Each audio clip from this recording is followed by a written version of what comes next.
fans, vampire fans, Dracula fans, and Christopher Lee fans. Rich Vernadeau here, doing a review of the Hammer Dracula films. Now, there were quite a few of them. I'm not going to try to be a completist here and cover all of them, but I'm going to reference many of them, many of which were my favorites growing up as a child, many of which I saw at the theater and on television, later on video and DVD. Most of them are out on VHS and DVD as I understand it.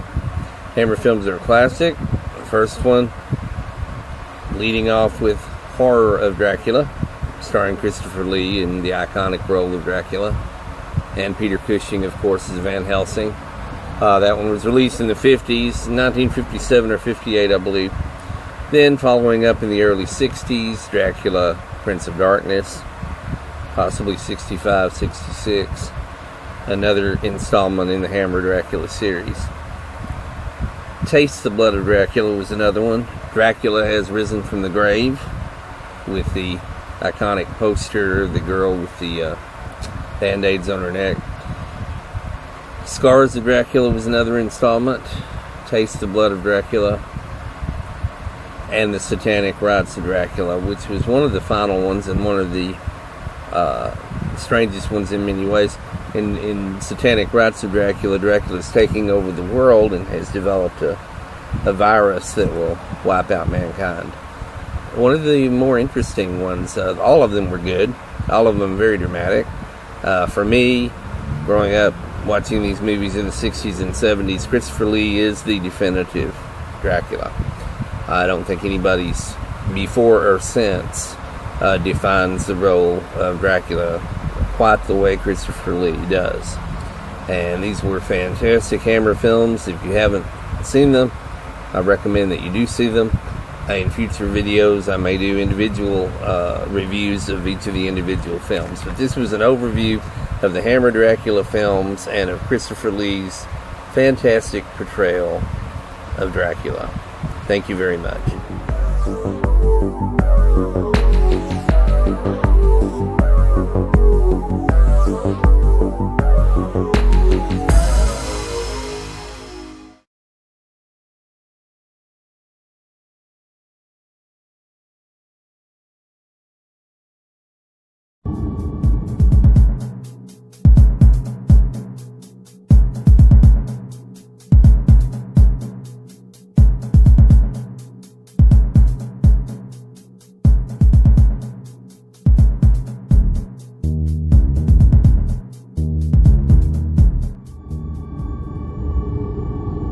Now back to my tribute. A man died recently named George Romero. Those of you who are familiar with zombie films from the past 50 years know that he started the whole ball rolling. He is the father of the modern zombie film. Without George Romero, there would not be a Walking Dead that has become such a popular series on TV the past few years. George Romero started the whole ball rolling in 1968 with his small, independently financed film, which he had a hard time distributing. He had to almost be a one-man distribution operation. The iconic Night of the Living Dead. George Romero did that back in 1968. It became a drive-in cult classic, raked in a couple of million within a very short span of time. I believe, if my figures are correct, he did the whole thing on about $100,000, possibly a little more. Definitely a very, very limited budget production-wise. But it became a cult classic, and it remains that today.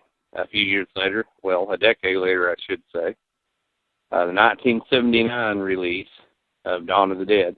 I'm one of the fortunate people who got to see it on the big screen, Downtown Theater, Elm Street, Majestic Theater, Dallas, Texas, and I saw Dawn of the Dead on, of all days, July 4th, 1979, after having gone down to the Texas School Book Depository in what was then a museum, not nearly the museum that it is now. It's, a big, nice JFK Assassination Museum now, but at that time it was a much smaller operation, but they did have a presentation about the JFK assassination and a replica or a copy of the Mammoth Carcano rifle, which Lee Harvey Oswald is alleged to have used. in the assassination of JFK. Anyway, I got to see all that, and then a few minutes later, a friend and I walked from the Texas School Book Depository down to the Majestic Theater on Elm, where we went in and saw on the big screen Dawn of the Dead, which is the second in Romero's series of zombie films, and definitely impacted me enormously and has continued to be a lasting influence on me in terms of filmmaking, inspiration, cinematographically. Wow, what a big word. Anyway, it's been a filmmaker's dream, an inspiration for me, and I've seen Dawn of the Dead countless times. Me and a group of friends used to go to midnight movies in Dallas and see it. Spring Valley and Coit over in Richardson, there was a movie theater and a shopping center there that had midnight showings of Dawn of the Dead. And then, of course, when it came out on VHS, on video, of course, I had got a copy immediately, and we would have group parties where we would watch Dawn of the Dead. And even today, that original Dawn of the Dead from 1979 is vastly superior to the sequel that was done back in the 2000s, which I was not impressed with. I mean, zombies do not run. Come on, what's with that? The third movie in George Romero's zombie series was Day of the Dead. It did not do as well at the box office as the others, and so it is lesser known. It is an important installment in the series, however, so got to give it credit, and it's very well done, good special effects, Day of the Dead. Then after that, I believe the fourth entry, which he waited a few years to do, is Land of the Dead, which is the big kahuna. It has John Leguizamo in it. It has Dennis Hopper in it. He was using a much larger budget on that one. You know, several million are involved in that. Still fabulous production values. Of course, all of George Romero's work has fantastic production values. And we're going to miss you, George. We miss you, George Romero. Once again, a shout-out to this icon and this great director. And along about that same time, maybe within a year or two afterwards, he did Diary of the Dead, and it's done with more of the handheld camera style that you may be familiar with from Blair Witch and with a few others. Diary of the Dead, not quite up there with the others. Not bad, though. Definitely worth seeing. Anything Romero does is worth seeing. And then Survival of the Dead, which in many ways is one of the most interesting of the series. And I believe Survival of the Dead was Romero's last entry in the series. So that's our shout-out to George Romero. But, I like anything that's action-adventure. My favorite all-time has to be the original Dawn of the Dead, where they land in a mall. 4 surviving humans. They're fighting the zombies who are trying to invade the mall. Then a motorcycle gang shows up. This is George Romero's second installment in his fabulous series of zombie movies. That started the whole Living Dead series, the whole zombie thing that's been going on now for 40 years. George Romero. First was Night of the Living Dead, and then with the follow-up Dawn of the Dead. Now, there is the remake of Dawn of the Dead. Don't care for it. Definitely prefer the original. And again, Dawn of the Dead. This is a shout-out to independent filmmakers in general, of which I am one, and of which my series I alluded to. There's actually 4 different series. The one that has been the longest and that has the most episode right now, most number of episodes, is the one that I'm in the 25th season now, season 25, and that is Crazy Insane Radio, the series. And I just shot episode 508 and 509 the past couple of days. But you want to go back to season 1 and watch it all the way through. Now, there are a number of characters that occur in all the different seasons. And, you know, just like in any other series, there's going to be a character or two killed off here and there, and there's going to be new characters introduced, and various relationships and interactions between the different characters explored. And, you know, I could definitely digress and go on and on about Crazy Insane Radio and have in a number of interviews, which are also available there on YouTube, and the director's commentary and what have you. And I do have these on DVD for anyone who wants to purchase them. Send a check or money order, $9.95 to 218 Bonham Street. And I will send you the 218 Bonham Street, Paris, Texas, 75460. and you can receive each series for $9.95 per DVD. So there's 25 DVDs total if you were to buy all 25 seasons.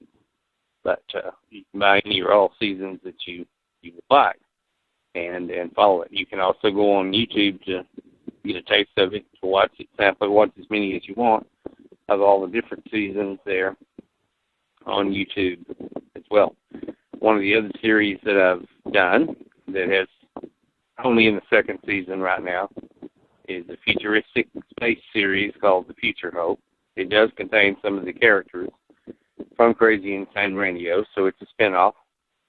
Another spinoff that's set in the same city as Crazy Insane Radio, of course, is Murgatroyd After Dark, which follows a lot of the different characters in the series.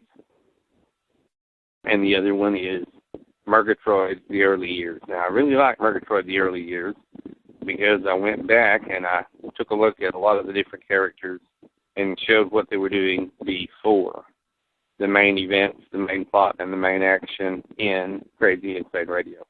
So you could call Murgatroyd The Early Years a prequel.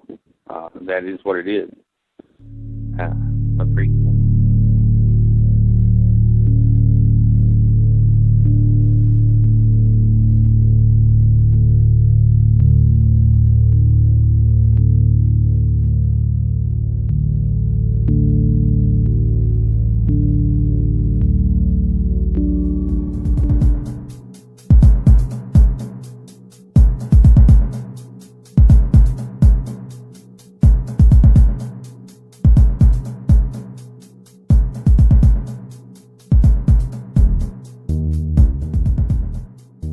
Standing in my way. I am not one of those weak, puny, defenseless human females that you like to cut to pieces. Raging fire at Drifty's hamburger restaurant and yet another blaze at the Super Deluxe Ultra Hotel.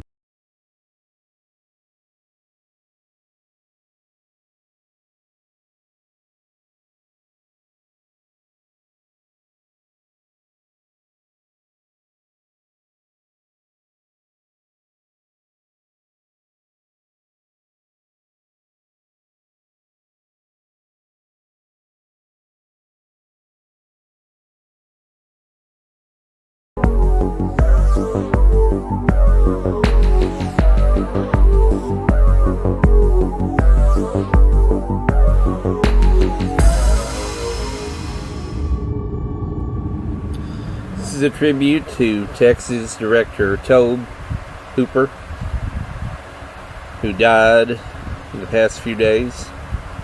Most of you are familiar with him and remember him from the iconic Texas Chainsaw Massacre, filmed in 1973, released in 74, a drive-in movie theater hit, filmed on a very, very small budget.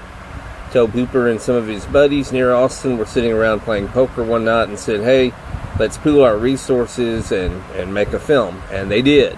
And the rest is history. And there were a series of Texas Chainsaw Massacres, spin-offs, knockoffs, what have you. Tobe Hooper went on to do Poltergeist. He's also known for that.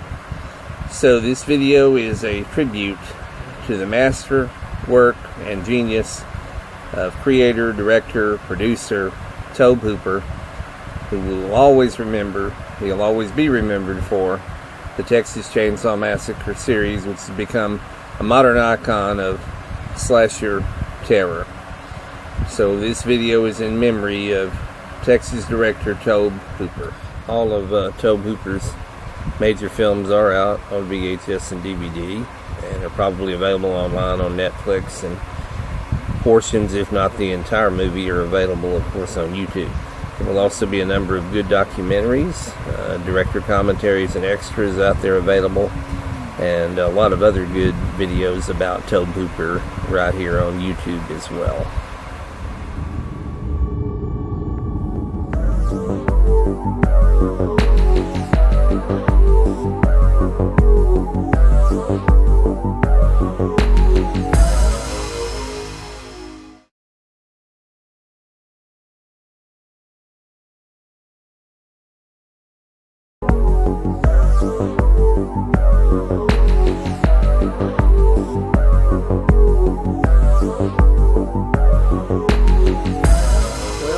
found and watched an excellent episode of Rod Serling's The Night Gallery.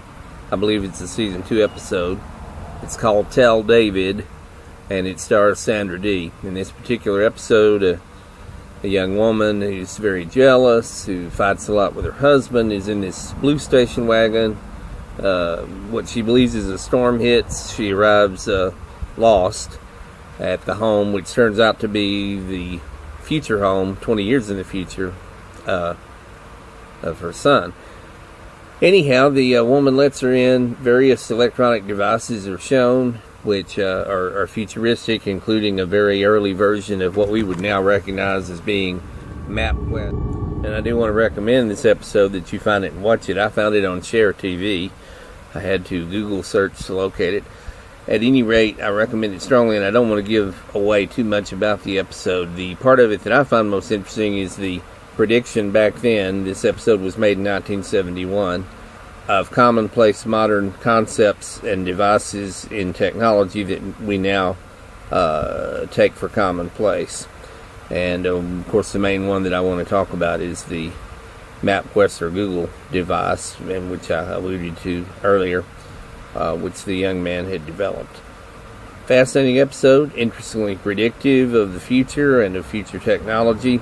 The date's a little off in that June 7th, 1989 is the date mentioned in terms of the futuristic pack of cigarettes that Sandra Dee has obtained during her visit there to the future.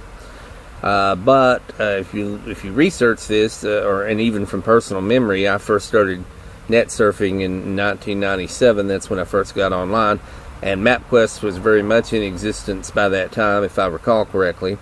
Definitely by the early 2000s, Google Maps was in existence.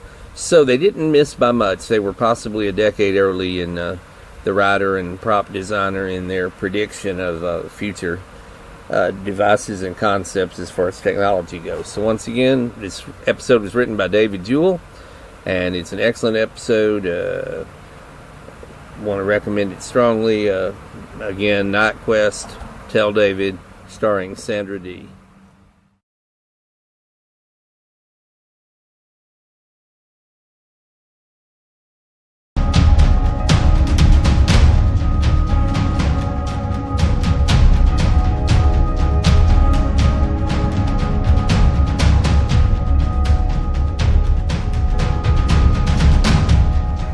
Dark shadows in pop culture. Rich Vernadeau here. Today I'm going to be discussing and analyzing the massive impact and influence that dark shadows had on pop culture.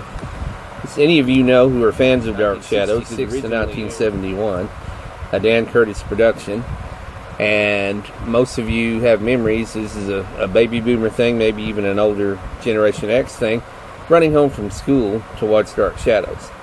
And it was wonderful. It was a daily Gothic soap opera, as all of you know. Fabulous storylines, fabulous timelines, time travel. Barnabas Collins, the time-traveling vampire. Quentin Collins, a werewolf. The 1897 timeline. All of this was fantastic stuff. And then later on, of course, and more recently, there was the movie with Johnny Depp, Dark Shadows. But we're looking at the original series here and its impact on... and this wonderful Gothic soap opera, which aired every day, fueled the imagination of its viewers with these wonderful things, such as vampires, werewolves, zombies, time travel, etc. And there were all sorts of products, marketing that spun off of this. There was a hit top 40 song, Shadows of the Night, written by a Colbert who was associated with Dark Shadows. In fact, Quentin performed it with the Victrola there. There's a voiceover of Quentin. There were episodes of Dark Shadows in which Shadows of the Night was featured. Then it was released, of course, as a 45, and then it was on the soundtrack album, which was released, which had wonderful music from Dark Shadows. Comic books came out about Dark Shadows. Viewmaster slides. It became a big cultural thing. There were posters of Jonathan Frid as Barnabas and David Selby as Quentin. All of these things there was a game, a Dark Shadows game. So it had lasting cultural impact, and of course, reran. It went through the syndicate, the syndication, and was on stations throughout the 80s and 90s, and then of course Sci-Fi showed it. A couple episodes a day for a long time. Then it was released by MPI, first on VHS and DVD. So we're looking at the pop cultural influence of Dark Shadows. Thank you. This has been Rich Vernadeau.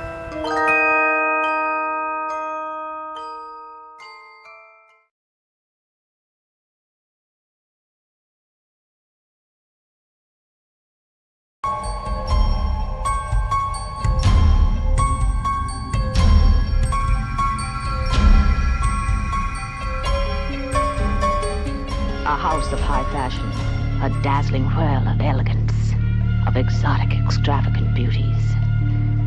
An adventurous journey into the devastating allure of the most sophisticated women and their intimate secrets. Suddenly, these lace curtains ignite a drama that will lacerate your emotions. Greetings, viewers. This is a Rich Vernadeau movie review, and tonight we are reviewing Blood and Black Lace by Mario Bava, the Italian director. It is a classic in its own right. It is one of the formative, influencing films in the giallo genre, which is the Italian thriller slasher type genre. It is the inspiration, prototype, and forefather of the coming slasher flicks which dominated the 80s. It is one of the first body count movies. Mario Bava used a lot of black and a lot of red in this. He uses a lot of stark color. It stars Cameron Mitchell and Eva Bartok. It is highly regarded and was an influential film upon Martin Scorsese and Quentin Tarantino. It was released in Italy in 1964 and then came out in theaters in the United States in 1965. Was released on DVD in the mid-2000s, and in 2015 it came out on Blu-ray. So, anybody out there who hasn't seen Blood and Black Lace, you owe it to yourself to see this classic thriller slasher Mario Bava giallo, a wonderful slasher flick, and enjoy fantastic film. And that is my A review house of Blood high and Black fashion, Lace. a dazzling whirl of elegance, of exotic, extravagant beauties. An adventurous journey into the devastating allure of the most sophisticated women and their intimate secrets. Suddenly, these lace curtains ignite a drama that will lacerate your emotions. Blood and Black Lace.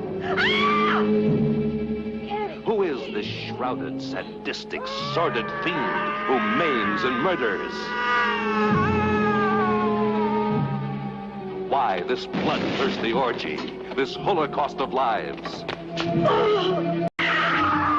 Blood and Black Lace in bleeding color.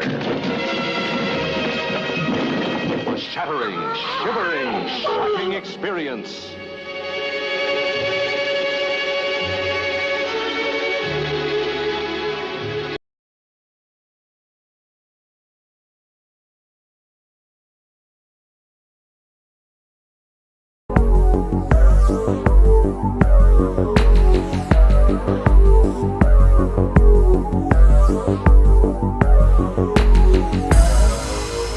Welcome to Movie Reviews by Rich Vernadeau, and this time I am reviewing the Arthur Penn 1967 Bonnie and Clyde, starring Warren Beatty and Faye Dunaway. Of course, it's considered a groundbreaking landmark film. It was one of the first films of what they refer to as the New Hollywood era. It broke many cinematic taboos at the time. One of the things which made it so popular with the younger audience was explicit violence, and the fact that it depicted gunshot wounds in a more graphic way than movies previously had. Of course, its success prompted many other filmmakers to continue this trend in presenting more graphic violence and sex in their films. The film's ending is iconic, of course, and is probably one of the bloodiest death scenes in cinematic history. In fact, it's been called that. It did receive Academy Awards for Best Supporting Actress, Estelle Parsons, Best Cinematography, Burnett Guffey. It's one of the first films, in the first 100 at least, selected for preservation in the United States National Film Registry. Now, it had an interesting history. Prior to the final incarnation that we're all familiar with, the now classic, iconic film, the script went through a few hands. It was influenced by French New Wave writers, David Newman, Robert Benton. It went on over to Arthur Penn, who was involved in a movie called The Chase at the time.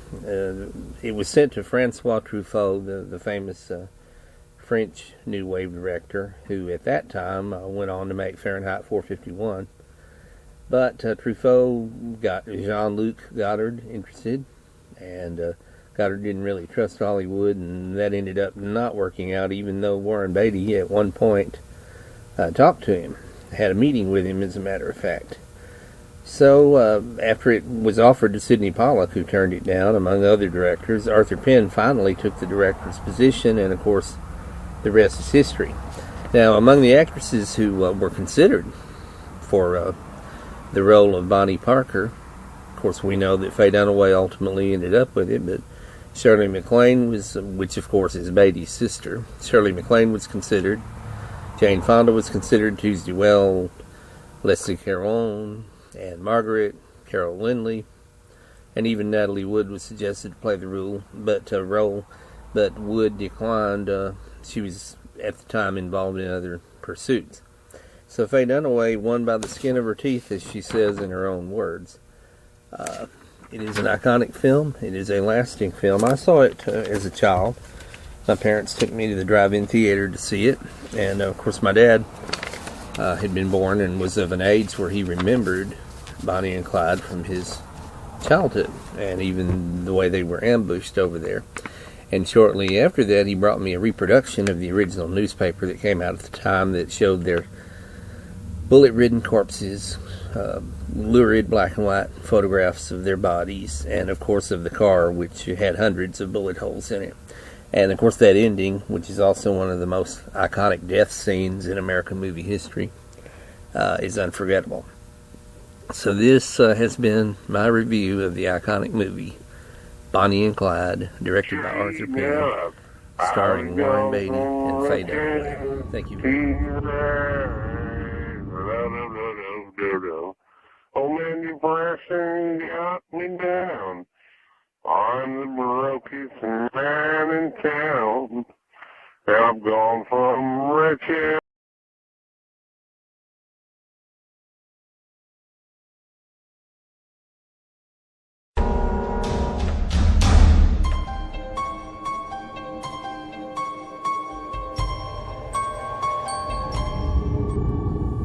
The original 1960 Psycho, directed by Alfred Hitchcock, immortal classic. Tony Perkins as Norman Bates at the Bates Motel. Janet Leigh as Marion Crane. What can you say? Suspense classic based on Robert Bloch's book. It has stood the test of time. There was a 90s color remake by Gus Van Sant, of course. But the immortal classic will always be the original Psycho by Hitchcock. Master of suspense. The shower scene alone has endless cuts, endless editing. There were a lot of different angles. He went into that. There was a young woman who was a substitute for Janet Leigh in part of the filming of the shower scene, because there were certain nude scenes that Janet Leigh was not comfortable with. So Marley, and I'm going to do something on her, Marley Renfro, who does have a book out and she does go to conventions, was the stand-in. The stunt woman, shall we say, who did parts of the shower scene during the filming, parts that Janet Leigh wouldn't do. All of that notwithstanding, for many years after Psycho, Janet Leigh herself was afraid to take a shower and preferred to take a bath instead. And this was true of a number of women, including my mom. When she saw the movie when it first came out, she was afraid to take a shower after that. And a number of different women had that same response. It hit a visceral nerve in audiences across the nation. And a few years later, when it made a comeback through the theaters, through the drive-in theaters, when I was a child. My parents took me, and the shower scene initially scared me so bad as a 4 or 5 year old. I had to cover my eyes up during parts of the shower scene. But the movie stays with you. It has become a cult classic. As I grew up, it became one of my favorite films as an adult. So if you haven't seen the original Psycho by Alfred Hitchcock, I strongly recommend it.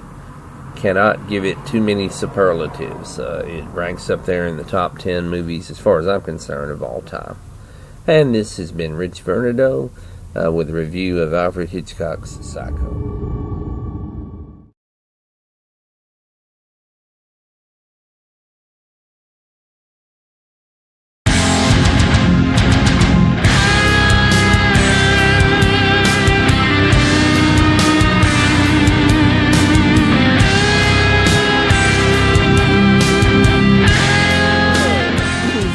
Rich Vernadeau here, and today I'm doing a review of Alfred Hitchcock's iconic film, The Birds. First of all, The Birds is based on a story, a novelette, from about a decade earlier by Daphne du Maurier. But Evan Hunter, of the Ed McBain fame, is the one who actually did the screenplay. And there is a book out called Hitchin' Me, in which Evan Hunter talks about his collaboration with Hitchcock and their working together and the mutual respect they had for one another. And it's interesting in its own right. It's called Hitchin' Me by Evan Hunter. Now, Evan Hunter was coming out of fame for his novel The Blackboard Jungle, as well as his 87th Precinct Ed McBain novels. And as this was developed, Hitchcock wanted to do something very artistic. Now, he was coming off of the heels of the huge blockbuster success of Psycho, and he wanted to do something artistic. So The Birds is an attempt by Hitchcock at high art, and he entered it into the Cannes Film Festival, but it did not make the final ballot in terms of the films that competed in the 1963 Cannes Film Festival. Wonderful cast: Rod Taylor, Tippi Hedren, Suzanne Pleshette, and Jessica Tandy. It takes place in the fictional California town of Bodega Bay, and the reason that the birds are attacking is never explained, and Hitchcock did that on purpose. Hitchcock did that deliberately. It features some of the best cinematography and best camera work that Hitchcock ever did. Some of the most interesting camera effects and special effects for the time were incorporated into the making of The Birds. A lot of the bird effects, the flying bird effects attacking people, were done at Walt Disney Studios by animator technician Ub Iwerks. And they used something called a sodium vapor process, or yellow screen. And that's an interesting process for special effects in and of itself. It's considered one of Hitchcock's greatest works. It ranks critically and in popular appeal very high and all over the place. It was honored by the American Film Institute as the 7th greatest thriller. Bravo awarded it the 96th spot on the 100th scariest movie moments. One particular scene out of it where the birds attack the town. So overall, it is a winning Hitchcock combination: suspense, thrills, action, special effects. If you haven't seen The Birds, go see it. It remains one of Alfred Hitchcock's iconic works. And this has been a review of Alfred Hitchcock's The Birds by Rich Vernadeau. Thank you very much.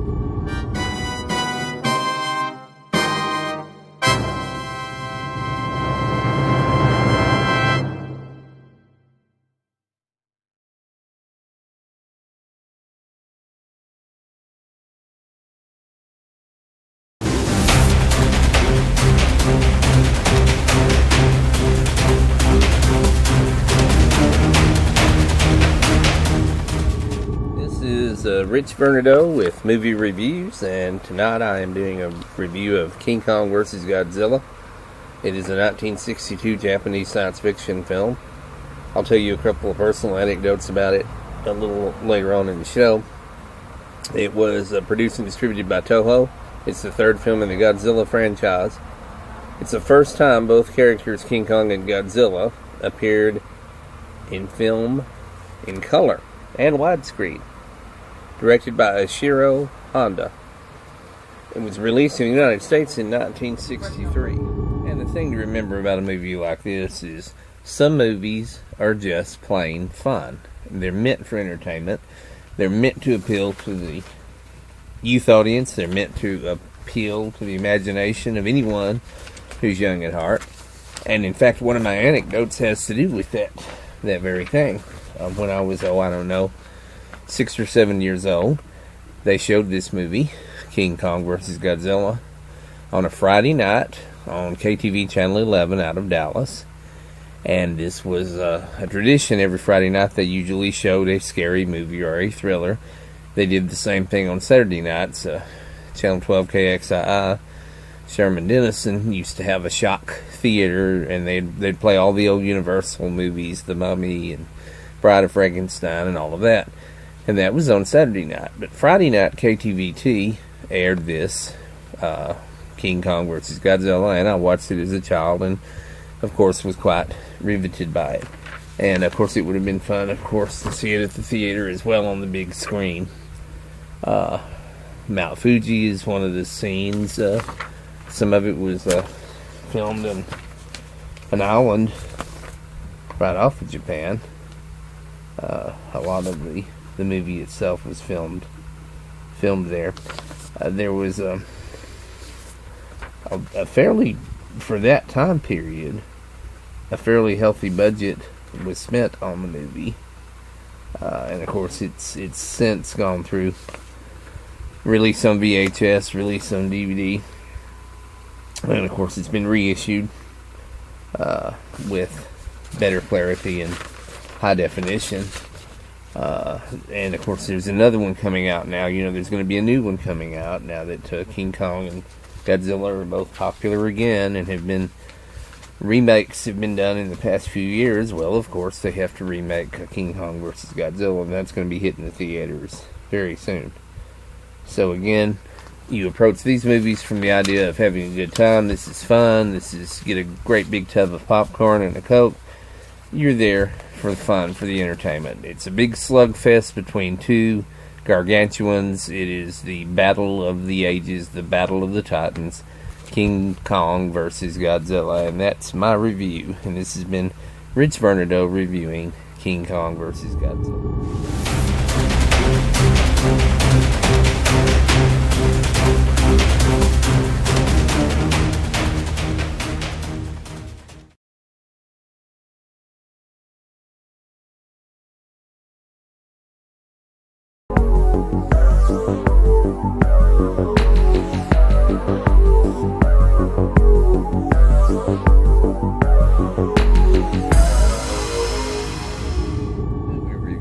By Rich Vernadeau. I'm reviewing Horror of Dracula, the Hammer classic from 1958.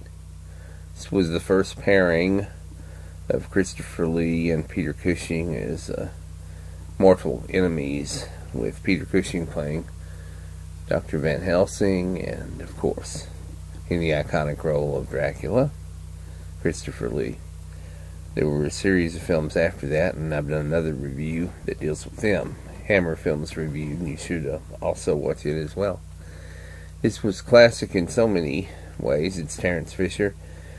Fabulous score, fabulous music. Even that score was released on LP album during the 60s and was available. This movie made it through all the major theaters and, of course, drive-in theaters. One of the reviews that I have seen talks about the audience having a visceral reaction, a gasping at the death scene, when the sunlight strikes Dracula. Iconic in so many ways and so many levels, wonderful special effects for its time. And it stays true. It goes back to the original Bram Stoker source material and the whole Jonathan Harker diary thing. Fabulously done, well done. Many consider it the best of the Christopher Lee Dracula movies, and it's a movie that if you haven't seen, you owe it to yourself to definitely go see it. Many other Dracula films pale by comparison, and I strongly recommend Horror of Dracula, a Hammer film with Christopher Lee and Peter Cushing. Thank you. This has been Rich Vernadeau with Movie Reviews by Rich Vernadeau.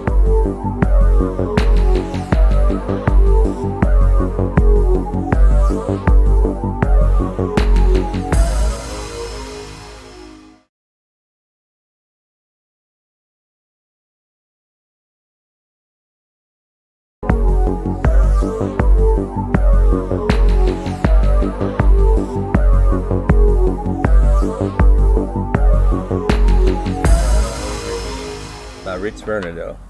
Today we are reviewing Frankenstein Meets the Space Monster. Definitely a grade B movie. This movie was originally released in 1965, and it has become a bit of a cult film in spite of being a grade B. Stars Marilyn Hanold, James Karen, Lou Cattell. Filmed in Florida and Puerto Rico. It underwent many different name changes. It's also known as Mars Attacks Puerto Rico, Mars Invades Puerto Rico, and Operation San Juan. Didn't come out on DVD until 2006. Initially released in the United States on a double bill with Curse of the Voodoo.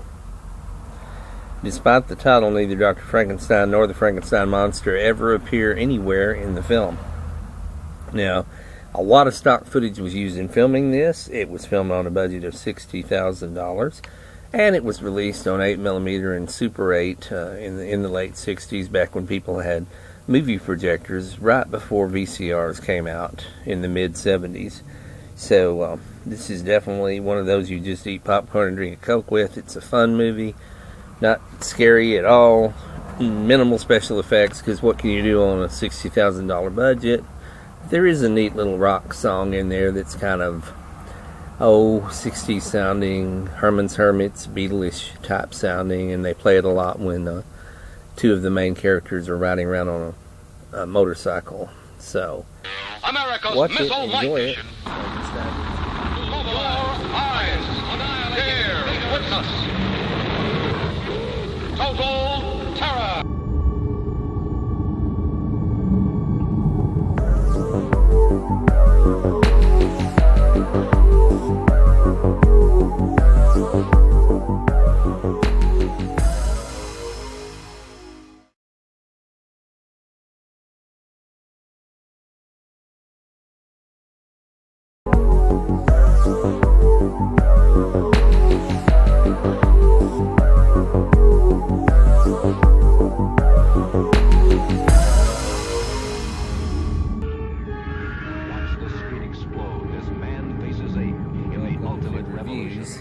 By Rich Vernadeau.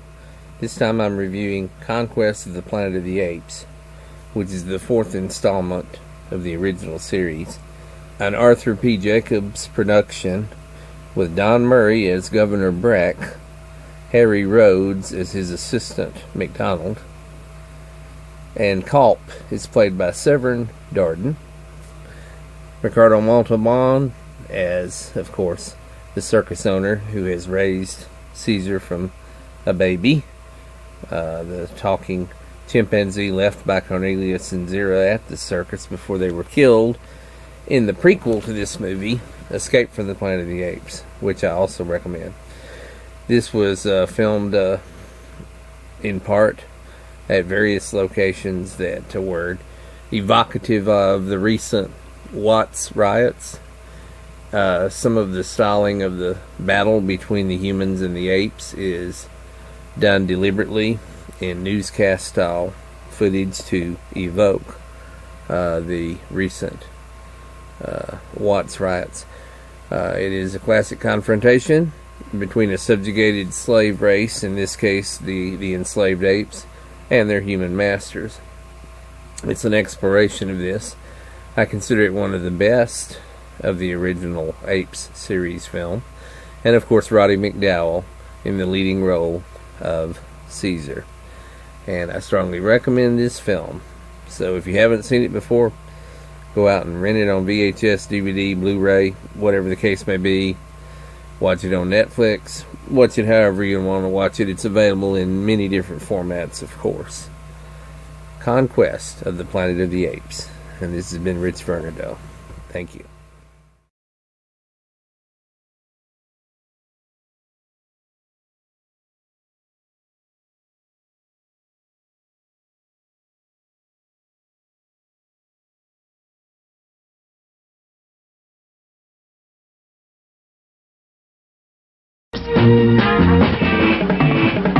You've come a long way, baby, to get where you got to today.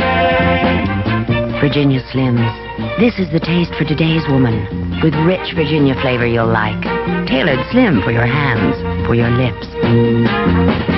You've got Virginia Slims now, baby. You've come a long, long way.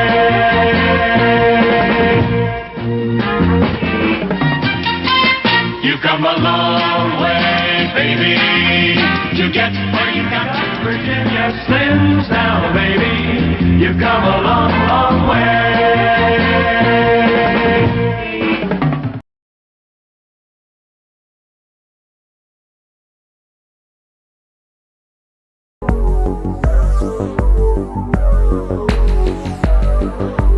Mr. Cochetti, I am a very patient man, and I feel, Mr. Cochetti, that the best thing that we can do. Wipe that smile off your face, Frank Cochetti! Well, as I'm sure all of you know by now, we lost an iconic, historic comedian who was a major contribution to comedy in the United States, in film, for 60, 70 years. He started out with Dean Martin, and those of you who might remember that comedy routine back in, I believe it was the 50s probably, and there were a lot of movies then. He was every year on the telethon. Right. The muscular dystrophy telethon. The man would stay up all night long. People would call in and pledge donations. A number of his movies are available on VHS and DVD. A number of them are shown on television from time to time. I believe the original Nutty Professor was a Jerry Lewis. And you can Google all the names of the different movies that Jerry Lewis was in, which were numerous. Jerry Lewis enjoys enormous popularity in France. He's always been one of the favorite comedians of the French. And so we want to remember Jerry Lewis. If you've got some movies of Jerry Lewis, put them on, watch them. They'll remain funny. They'll stay good forever. They're classic comedy. And again, remembering Jerry Lewis. Stay, be nice, stay.